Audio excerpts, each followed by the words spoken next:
बिल्कुल जस्ट जैसे हमने कल का ग्राफ बनाया था, मतलब कि मींस एग्जांपल नंबर 10 के अंदर जो ग्राफ था, बिल्कुल उसी की तरह इसका भी ग्राफ बनेगा। और इसके अंदर हमें क्या ढूंढना है, पॉइंट ऑफ डिसकंटिन्यूटी ढूंढना है। ठीक है, देखो शुरुआत देखो हमेशा कैसे होती है। अगर x+2 का ग्राफ बनाना है तो सबसे पहले तुम लोगों को y=x का ग्राफ बनाना पड़ेगा।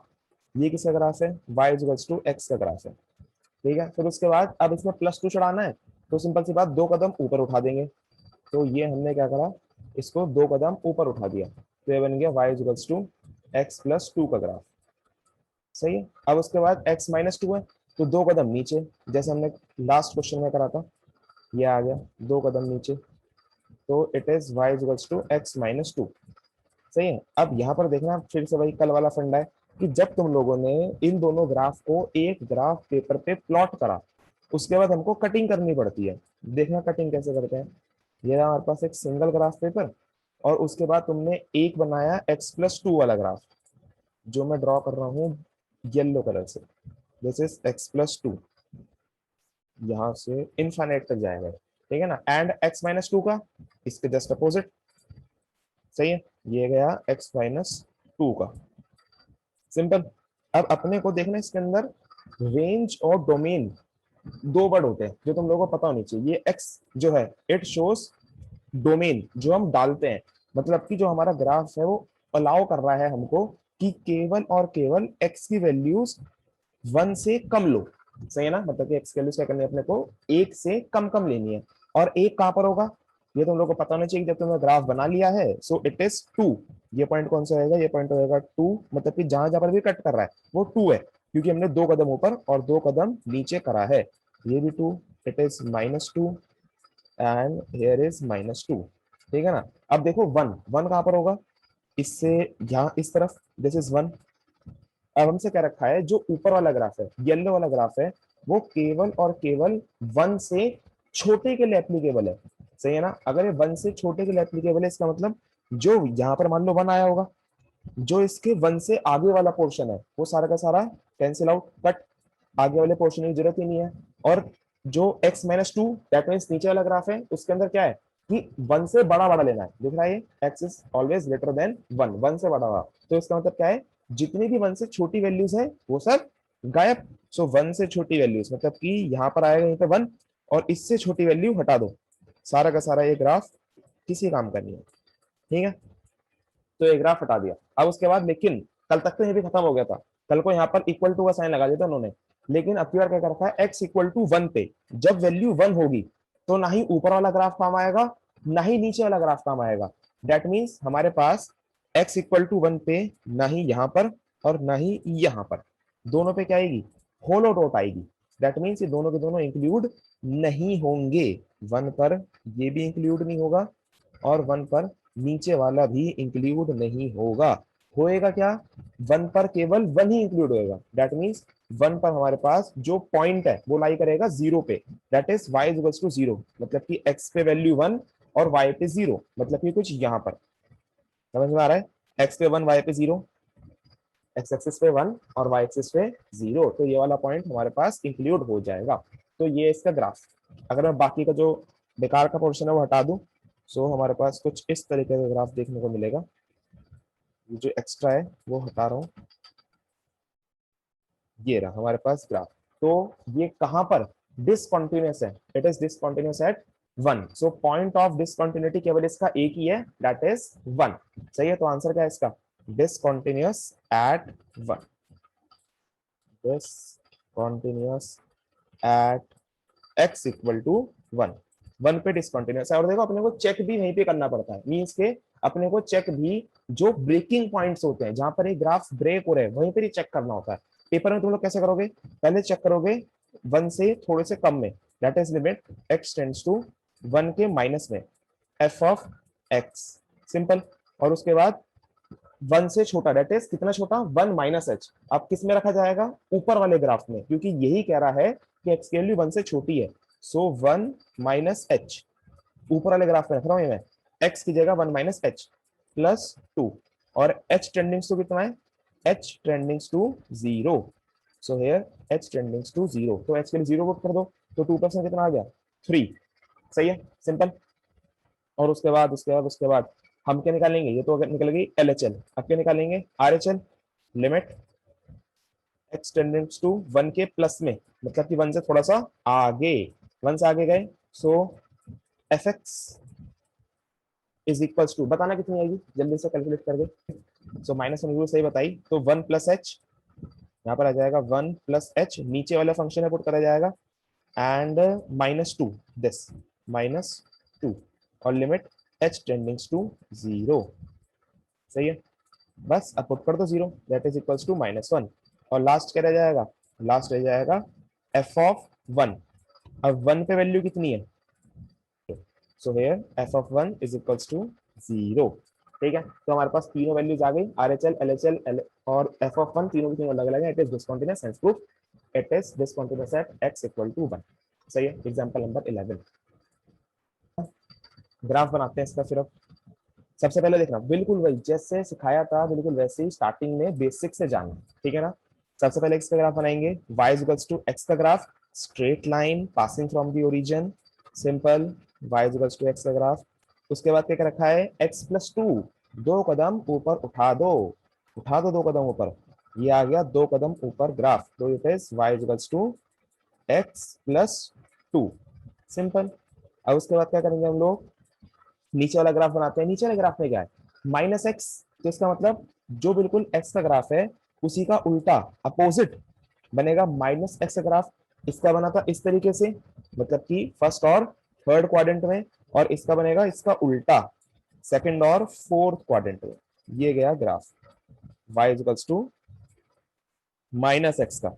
अब इसी -x के ग्राफ को ऊपर उठाना है, ठीक है, ऊपर उठाना है मतलब कि 2 कदम ऊपर की तरफ उठा दो, 2 कदम ऊपर की तरफ, ये आया 2 कदम ऊपर से ग्राफ, दिस वन, सिंपल। तो बन गया हमारे पास ग्राफ। ये किसका है, y इक्वल्स टू -x+2। अब बनाते हैं एक सिंगल ग्राफ पेपर पे हम लोग, फिर ट्रिमिंग कर देंगे एंड देन ओवर। ये रहा सिंगल ग्राफ पेपर। अब कौन कौन सा ग्राफ बनाना है, x+2 का ग्राफ, जो जाएगा कुछ इस तरीके से। सही है, ये गया, एक सेकेंड कलर चेंज कर देते हैं ताकि आसानी से तुम लोगों को दिख जाए। X Y axis, X axis, x+2 का ग्राफ कुछ इस तरीके से गया। जो ये वाले पॉइंट्स हैं, ये पॉइंट्स कौन कौन से हैं, it is 2 and it is -2। सही है, अब उसके बाद दूसरा ग्राफ कौन सा बनेगा, y इक्वल्स टू -x+2 का ग्राफ। अब ये कहां से जाएगा, ये वाला पॉइंट भी मालूम है क्या है, ये वाला पॉइंट भी 2 ही है, ठीक है, क्योंकि हमने 2 कदम और उठाया, तो उसका मतलब ये वाला ग्राफ भी जाएगा यहीं से, कुछ इस तरीके से। सही है, ये गया इसका ग्राफ। अब बस अब अपने को क्या करनी है, ट्रिमिंग करनी है। ट्रिमिंग करने के लिए क्या करेंगे, जब जब अब देखना यहाँ पर आता है ट्रिमिंग का काम, बहुत ध्यान से देखना ट्रिमिंग, कि x की वैल्यू छोटी है 0 से, जब तक x की वैल्यू छोटी है 0 से, तो हमें कौन सा ग्राफ लेना है, x+2 वाला ग्राफ लेना है। ये येलो वाला ग्राफ कब तक लेना है, जब तक x की वैल्यू छोटी है 0 से, मतलब कि जैसी वैल्यू बढ़ी गई ये ग्राफ कट हो गया, इस ग्राफ का कोई काम नहीं है। जब तक छोटा है तब तक काम का है, उसके बाद कोई काम का नहीं है। और जैसे ही वैल्यू बड़ी हुई, s इज ग्रेटर देन 0, तो ग्रेटर देन 0 के अंदर -x+2, ये वाला ग्राफ लेना अपने को, ब्लू वाला। तो x की वैल्यू जब 0 से बड़ी है, ये तब तक काम आएगा, छोटी में इसको गोली करो, गायब करो, ये वाला पोर्शन क्या हो जाएगा, इसका कट हो जाएगा। सही है, यहाँ तक कट कर दिया। अब इसको बिगाड़ दूं, जो काम का नहीं है, जो काम का नहीं है बिगाड़ दो वो, ये है और ये गया। सही है, ये आया। अब ये हमारे पास ग्राफ है, ठीक है ना, लेकिन इस ग्राफ पे एक दिक्कत है। दिक्कत क्या है कि इन्होंने कहीं पर भी इक्वल टू का साइन नहीं कर रखा, देख रहे हो, मतलब कि जब x की वैल्यू छोटी है तब लेना है, सॉरी 0 से छोटी है तब लेना है, 0 से बड़ी है तब लेना है, 0 पे क्या लेना है वो तो मालूम ही नहीं। इसका मतलब ये ग्राफ जो है 0 पे हमको कोई वैल्यू देगा ही नहीं, 0 पे दोनों के अंदर ही क्या जाएगा, नॉट इंक्लूडिंग। सही है, तो 0 पे कोई वैल्यू नहीं देगा ये। अब बताओ, तो ये ग्राफ जो है it is discontinuous in nature, लेकिन डिसकंटिन्यूअस तो सही है, लेकिन ये ग्राफ थोड़ा सा गलत है। मुझे लग रहा है क्वेश्चन के अंदर मिसप्रिंट है, क्वेश्चन के अंदर कहीं ना कहीं इक्वल टू का साइन होगा ही होगा। ठीक है ना। वरना तो अभी अगर हम फिलहाल क्वेश्चन देखें जहां पर इक्वल टू का साइन है ही नहीं, देन इट इज डिसकंटिन्यूअस। तो एक बार अपनी एनसीईआरटी को खोल के देख लेना कि ऊपर वाले ग्राफ में या नीचे वाले ग्राफ में कहीं ना कहीं इक्वल टू का साइन होगा जरूर। ठीक है ना। वो मेरे पास जो प्रिंटेड एनसीईआरटी है उसके अंदर तो नहीं था। सही है, सिंपल। तो देख भैया लेना भैया यही है, सेम क्वेश्चन है। सेम है, इक्वल टू का साइन कहीं पे हाँ है नहीं। जी। चलो फिर तो नहीं है। डिसकंटिन्यूअस है बस, फिर तो डिसकंटिन्यूअस है। ठीक है, सिंपल। अब बस तुम लोग स्कूल में कैसे दिखाओगे, स्कूल में कैसे करना है, लिमिट एक्स टेंडिंग्स टू, सबसे पहले जीरो के प्लस में, और एफ एक्स जीरो के पहले माइनस में ले लेते हैं। ठीक है ना। यही पैटर्न रखेंगे, पहले हम लोग निकालेंगे एलएचएल, फिर निकालेंगे आरएचएल। ठीक है। तो limit X tendings to zero के प्लस में। सही है। अब जीरो से आगे गए, कितना आगे गए, एच टाइम्स आगे गए, जीरो प्लस एच, कौन सा वाला लिया जाएगा, बड़े वाला, देख रहे नीचे वाला। सो इट इज माइनस के जीरो प्लस एच। ये फंडा समझ में आया होगा, क्योंकि हमारे को जहां जहां पे भी एक्स है वहां पे क्या रखना है, जीरो प्लस एच। तो इट इज माइनस के zero plus H plus two. Simple. Limit, अब यहाँ पर लिमिट हो जाएगी change, it is H tendings to zero. ठीक है, एच में जीरो रख दो, क्या आएगा आंसर हमारे पास, टू। फिर यहाँ पे निकालेंगे limit H tendings to zero, zero minus H. ठीक है ना, जीरो माइनस एच करेंगे तो कहाँ जाएंगे, ऊपर वाले ग्राफ में, क्योंकि ऊपर वाला ग्राफ कह रहा है X is smaller than zero.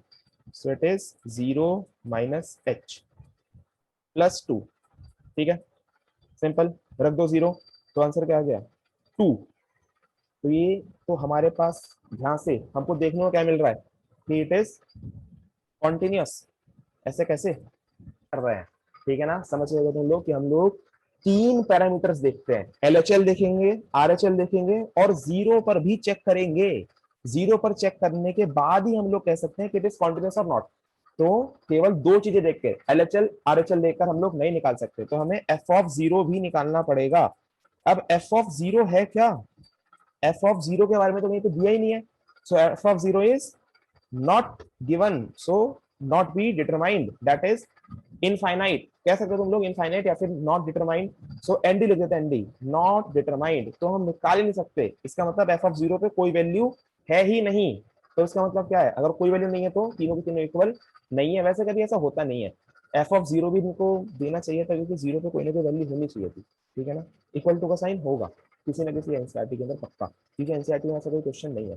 Check कर लूंगा वैसे मैं एक बार, लेकिन फिलहाल ये डिसकंटिन्यूअस है। ठीक है, सिंपल समझ में आ गया, नॉट डिटरमाइंड या फिर कैन नॉट बी फाइंड। ठीक है, तो होता है एग्जाम्पल नंबर 12। ट्राई करना, दोनों ग्राफ तुम्हारी कॉपी में है तो बहुत इजीली तुम लोग बना सकते हैं।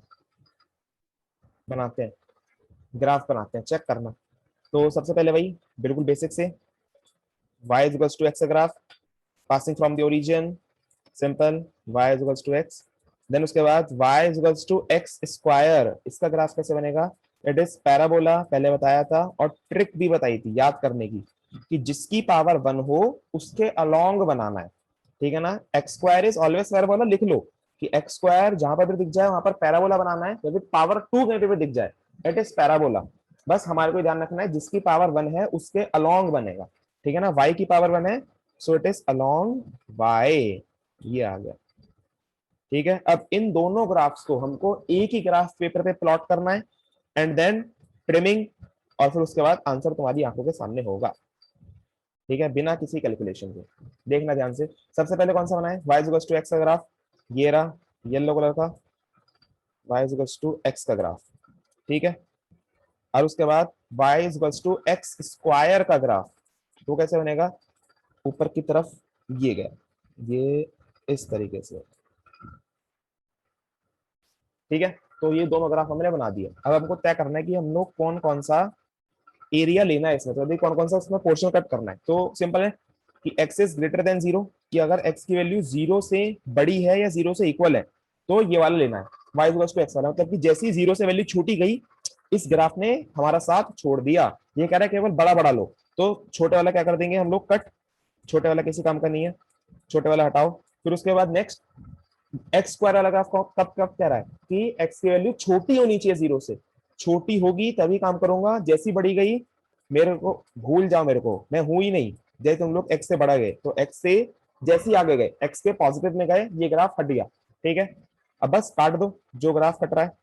तो ग्राफ जो कट रहा है वो हमने ये हटा दिया, ये हटाया, एंड देन दिस पोर्शन ये हटाया, ठीक है। दोनों हमने हटा दिए एंड देन बस सिंपल ये हमारे पास ग्राफ आ गया। और उसके बाद देखना इस ग्राफ के अंदर भी एक बहुत अच्छी बात है कि इसके अंदर जो होलो सर्कल है और जो क्लोज्ड सर्कल है वो दोनों ओवरलैप है। ओवरलैप मतलब कि जो हमारा एक्स वाला है ये वाला ग्राफ, ये कह रहा है जीरो को ले लो, जीरो को इंक्लूड कर लो। मतलब कि जो येलो वाला ग्राफ है वो तो कह रहा है कि यहाँ पर क्या बनाओ, एक क्लोज्ड सर्कल बनाओ, ठीक है ना। ये बना दिया हमने क्लोज सर्कल।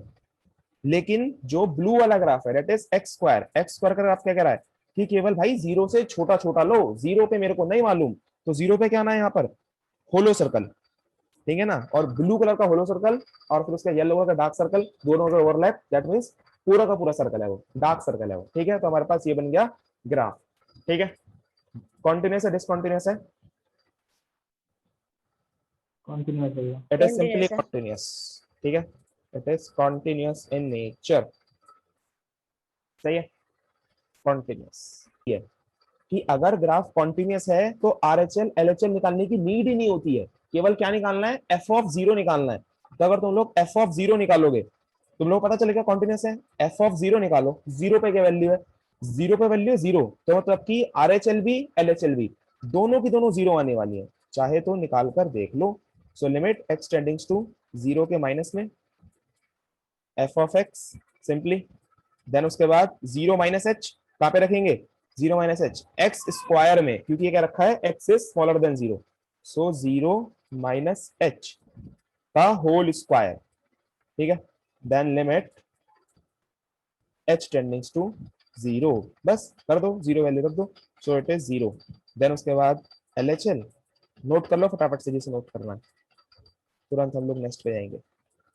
एक्स के प्लस में F of X and then simply zero हमने लगाया तो जीरो का जीरो ही आएगा, जीरो प्लस एच, ठीक है ना। एक्स में डाला हमने तो zero plus H, limit H tendings to zero and then it is equals to zero, ठीक है। ये था example number 13। Now example number 15 देख लो एक बार, क्वेश्चन को पढ़ लो, बहुत बढ़िया क्वेश्चन है, इसमें तुमको एक नया ग्राफ सीखने को मिलेगा। तो ध्यान से देखना, GIF ग्रेटेस्ट इंटीजर फंक्शन को जानने से पहले हमको ये पता होना चाहिए कि फंक्शन क्या होता है, ये फंक्शन क्या वाला है, क्योंकि फंक्शन मैथमेटिक्स के अंदर कभी तुम्हारा पीछे नहीं छोड़ेंगे, ठीक है ना। क्योंकि पूरे के पूरे मैथ्स के अंदर एक अलग ही फील्ड है फंक्शन, जो तुमने नाम भी सुना होगा relation and function. 11th class और 12th class most important chapter है रिलेशन एंड फंक्शन, क्योंकि ये पूरी मैथ्स की नींव तैयार करते हैं। सबने ट्रिग्नोमेट्री पढ़ी है, तो ट्रिग्नोमेट्री किस चीज से बनी है, ट्रिग्नोमेट्री बनी है ट्रिग्नोमेट्रिक फंक्शन से। sin x cos x tan x cosec x sec x ये सब क्या है, these are all trigonometric function। जैसे हमने अभी पढ़ा y is equals to x, इसे कहते हैं हम लोग linear function. y is equals to x square, it is known as polynomial function। Chapter था 9th या 10th क्लास में आता है पॉलिनोमियल चैप्टर, इसके बारे में तुम लोग बेसिक पॉलिनोमियल जब पढ़ते हो तो x square, x cube, x की power 4, these all are polynomials। And अगर इनका तुम्हें फंक्शन बनाना है तो इनको कहते हैं हम लोग पॉलिनोमियल फंक्शंस, सही है। तो ऐसी मैथमेटिक्स के अंदर मॉड क्या है, फंक्शन है, modulus function. log x is also a kind of function. तो इन फंक्शन की अलग अलग स्टडीज होती है, मतलब कि जब हम 11th क्लास में होते हैं चैप्टर आता है रिलेशन फंक्शन नाम का, उसके अंदर हम लोग हर एक फंक्शन को निचोड़ कर पढ़ते हैं, हर एक फंक्शन के बारे में गहराई में जानते हैं। तो आज जरा देखना, आज हम इन सब फंक्शन में जाएंगे, आज हम देखेंगे केवल GIF ग्रेटेस्ट इंटीजर फंक्शन। तो ध्यान से देखना, फंक्शन होता है क्या, फंक्शन होती है एक फैक्ट्री, फंक्शन होती है एक factory, this is a factory known as function. अब इस फैक्ट्री में सबको पता होगा, अगर पार्ले जी बनाने की फैक्ट्री है तो पार्ले जी बनाने की फैक्ट्री में क्या क्या डलता होगा, कुछ रॉ मटेरियल आएगा, आटा और चीनी और कुछ भी चीज डालेंगे वो लोग। तो जो रॉ मटेरियल आता है वो फंक्शन मतलब कि फैक्ट्री में जाएगा और उसके बाद कुछ उसका आउटपुट निकल के आएगा हमारे पास, फिर आएगा 5 रुपए का आउटपुट निकल के पार्ले जी, ठीक है। तो सिंपल बात, तो यही है हमारी पूरी की पूरी मशीन। वो आता था ना कि आलू डालेंगे सोना निकलेगा, आलू डालेंगे सोना निकलेगा, तो जो आलू है दैट इज रॉ मटेरियल और जो सोना निकल रहा है वो क्या है, आउटपुट। जो मशीन है that is factory, that is function. सही है। तो हमारे पास जो रॉ मटेरियल डलता है इसके अंदर उसे कहते हैं हम लोग रेंज, रॉ मटेरियल को कहते हैं हम लोग रेंज। तो आलू क्या है अपनी रेंज, मशीन क्या है फैक्ट्री, इसमें से निकल के आएगा वो क्या आएगा आउटपुट, आउटपुट बोले तो सॉरी ओ उल्टा बोल दिया, अरे राम, रेंज निकल कर आती है, डोमेन डलती है, डोमेन, डोमेन, तो डोमेन जो हम डाल रहे हैं ठीक है ना, अपना आलू है वो डोमेन है, और जो निकल के आ रहा है वो है हमारे पास रेंज, ठीक है। सोना अपने पास रेंज है, ठीक है, तो उल्टा मत सोचना।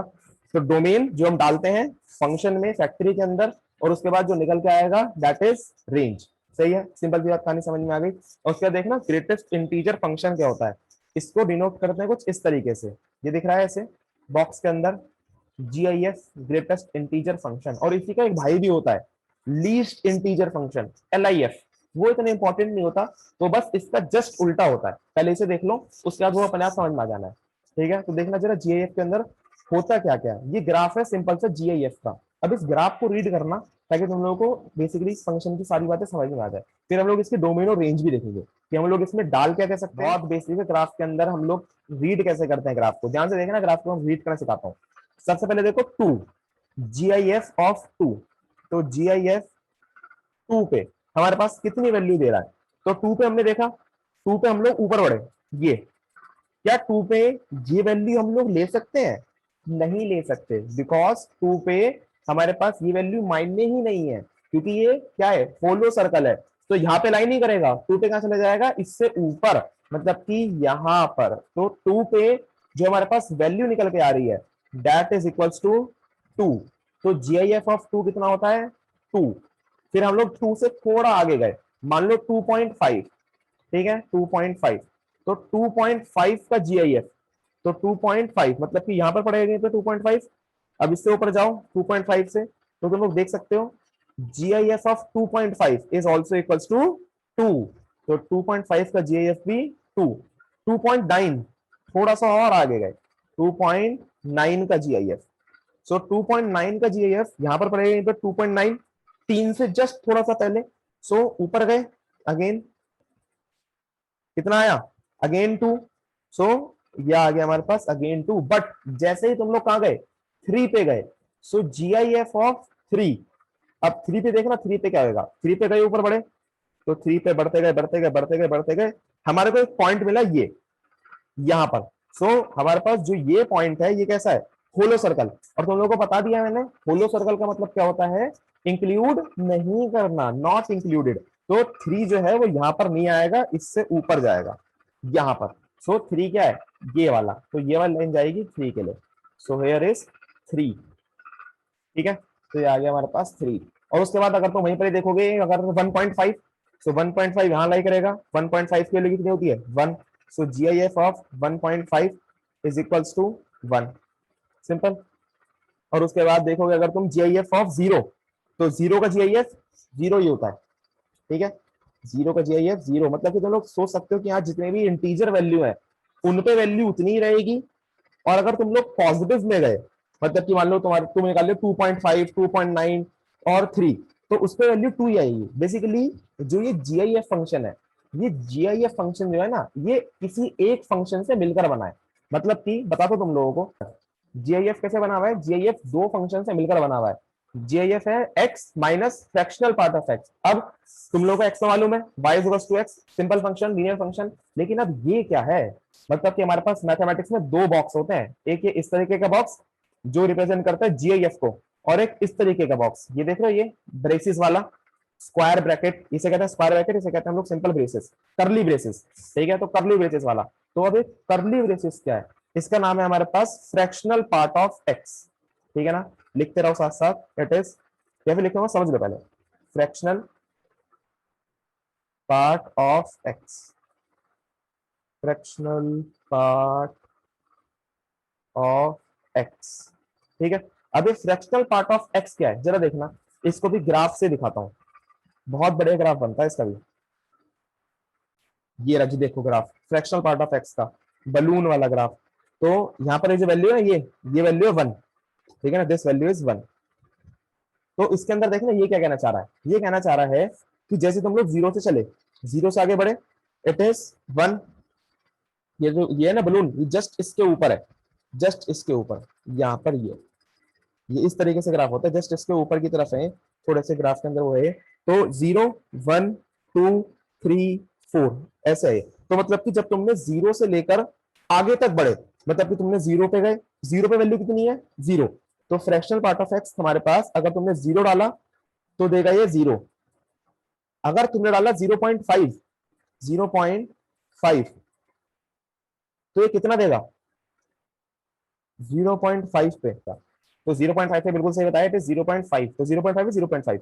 फिर देखना 1, 1 पे कितनी वैल्यू देगा ये, 1 पे देगा ये वैल्यू, सबको लगा था 1 पे ऊपर जाएगा, लेकिन नहीं, 1 पे ऊपर नहीं गया, 1 पे वापस से नीचे आ गया, और 1 पे कितनी वैल्यू देगा, again a value that is 0।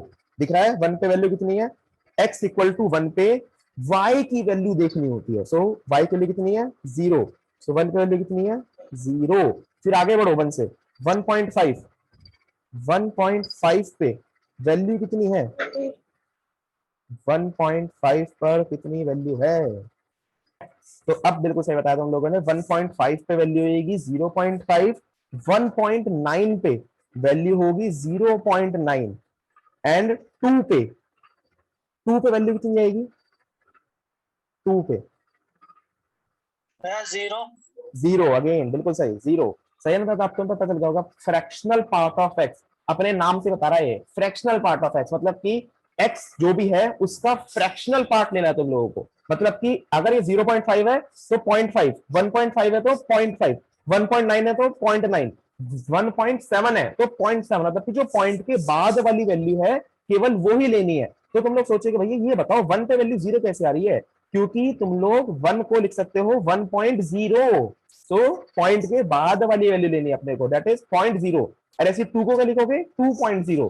ठीक है, तो इस तरीके का होता है हमारे पास ये फ्रैक्शनल पार्ट ऑफ एक्स। अब देखना जीआईएफ, अब आते हैं अपने मेन जीआईएफ पे। तो देखना तुमने जीआईएफ तुमने निकाला 2.5 का, तो जीआईएफ ऑफ 2.5, या तुम लोग आगे निकाल के दिखाता हूँ 3.5 का। अब तो तुम्हें दिख गया होगा 3.5 का जो जीआईएफ है वो कितना आएगा, दैट इज 3। सही है ना, 3.5 का जीआईएफ 3 आएगा। वो आया कैसे, जीआईएफ का मतलब होता है एक्स, मतलब कि simple function, linear function, so 3.5 minus fractional part of X, fractional part मतलब कि इसका फ्रैक्शनल पार्ट कितना है 0.5, so 3.5 minus 0.5 that is equals to 3। तो इस तरीके से आती है वैल्यूज जीआईएफ की। सही है, कंस्ट्रक्शन आई होप तुम लोगों को समझ में आ गया होगा, जीआईएफ का मतलब भी तुम लोगों को समझ में आ गया। अभी नेगेटिव भी देख लो, अगर जीआईएफ कभी नेगेटिव जाता है तो तुम लोगों को पता चल गया होगा। जैसे अगर तुमसे कहे कोई माइनस का 2.9, माइनस का 2.9, इसका जीआईएफ क्या आएगा बताओ, माइनस के 2.9 का जीआईएफ ग्राफ में देखकर, तो देखना जरा। तो यहाँ पर इट इज नॉट माइनस के 0.9, तो ये हमारे पास आएगा नेगेटिव में। इस केस के अंदर fractional part of x negative में खुलेगा, मतलब कि नीचे की तरफ। ध्यान से देखना, तो यहाँ पर माइनस का 2.9 है, अगर तुम लोग इसका फ्रैक्शनल पार्ट निकालोगे तो पॉजिटिव वाले में माइनस का 2.9 का फ्रैक्शनल पार्ट 0.9 ही आएगा, नो डाउट। बट यहाँ पर थोड़ा सा रिवर्स क्वेश्चन चलेगा कि जीआईएफ के केस के अंदर जो फ्रैक्शनल पार्ट है, अगर तुम लोग नेगेटिव में जाओगे तो नेगेटिव में ही बनाना पड़ेगा, मतलब कि माइनस का 2.9 कहीं यहां लाई करेगा, दिस इज माइनस का 2.9। ठीक है ना, अब इसका जब तुम लोग देखोगे वैल्यू तो यहां से नीचे बढ़े बिल्कुल जस्ट यहीं पे मिल जाएगा, एंड हियर इट इज 0.1। सही है ना, कि खुद सोच के देखो ना, यहां पर आएगा तुम्हारा -1, तो 0.1, फिर नीचे वैल्यू बढ़ती जाएगी 0.1 0.2 0.3 0.4। ठीक है, तो 0.1, सो हियर इज नॉट 0.9, तो हियर इज 0.1। अगर कंफ्यूज हो रहे हो तो फिर इस भाग को रहने देना कि हाँ जीआईएफ का मतलब ये होता है, सिंपली जीआईएफ ही ध्यान रखना, ग्राफ से ही तुम लोग निकाल सकते हो वैल्यूज, क्योंकि माइनस का 2.9 कहीं यहाँ लाई करेगा, माइनस का 2.9 पे वैल्यू एग्री, ये देख रहे हो, ये नीचे हमने लाई करा तो माइनस 2.9 पे वैल्यू कितनी है -3, सो इट इज -3। ठीक है, तो माइनस के 2.9 पे -3 और प्लस के 2.9 पे इट इज +2। ठीक है, तो ऐसे तुम लोगों से कोई कहे माइनस का 1.5, तो इसकी वैल्यू कितनी होगी, माइनस का 1.5 ऑफ जीआईएफ कितनी कितनी वैल्यू होगी, ठीक है, तो माइनस के 1.5 की वैल्यू कितनी आएगी, -2। अगर कंफ्यूज हो रहे हो इस वाले ग्राफ के अंदर तो एक सेकंड रुको, तो अब सारा कंफ्यूजन दूर हो जाएगा तुम्हारा इस ग्राफ से। ये देखना, ये मान लो फिलहाल के लिए कि it is the fractional part of x. तो अगर fractional part of X simply it is 1 2 3, तो अगर तुम लोग नेगेटिव में गए, सही है ना, पॉजिटिव में तो वही रहेगा बिल्कुल जस्ट जो पहले सिखाया। अब जब तुम लोग नेगेटिव में गए तो थोड़ा सा नेगेटिव में आओ, थोड़ा दिमाग लगा ना नेगेटिव के लिए। ये 1 से थोड़ा पीछे गए, सॉरी -1 है, 1 से पीछे, दैट इज माइनस के 1.5। तो माइनस का 1.5 कहाँ पड़ेगा, यहाँ पर, ठीक है ना। अब तुम लोग इसके नीचे लाई गए, यहाँ पर नीचे गए, फिर यहाँ से यहाँ मैच मारा, तो कितना है ये वैल्यू, इट इज माइनस का 0.5। सो माइनस का 1.5 minus 0.5 that is equals to -2। वरना तुम लोग डायरेक्टली भी ध्यान रख सकते हो, अगर प्लस में वैल्यू है तो ये पॉइंट से हमेशा कम वैल्यू देता है, और अगर माइनस में वैल्यू है तभी भी पॉइंट से कम वैल्यू ही देता है। जीआईएफ को याद रखने का डायरेक्ट तरीका है, डायरेक्ट तरीका देखना क्या है, अगर प्लस में वैल्यू है 2.5 2.9 तो हमेशा क्या देगा, जितनी वैल्यू है उससे कम कम वाला इंटीजर।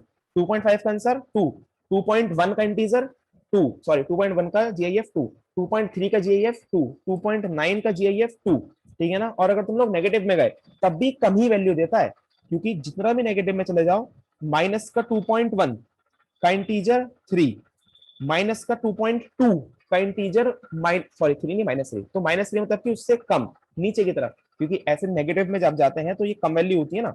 सो नेगेटिव में जैसे जाओगे तो कम वैल्यूज होती है। सो -2 पे तो -2 देगा, लेकिन जैसे ही -2 से नीचे गए, माइनस का 2.1 दैट इज 3, माइनस का 2.2 दैट इज 3, माइनस का 2.9 दैट इज 3, तो सारी की सारी वैल्यूज 3 पर ही लाई करेंगी, -3 पर। सही है, सिंपल। तो कंफ्यूज मत होना, ये तक पूरा का पूरा जीआईएफ का पोर्शन, ठीक है। अब जीआईएफ को छोड़ते हैं, अब क्वेश्चन पे आते हैं अपने, ठीक है ना। फटाफट से क्वेश्चन पे आते हैं, एक बार घर पे आके फिर से पढ़ लेना, या फिर वीडियो को दोबारा रिवाइंड करके देखना, तुमको समझ में आ जाएगा, ठीक है ना। ना समझ में आया तो कल को एक बार दोबारा देख लेंगे।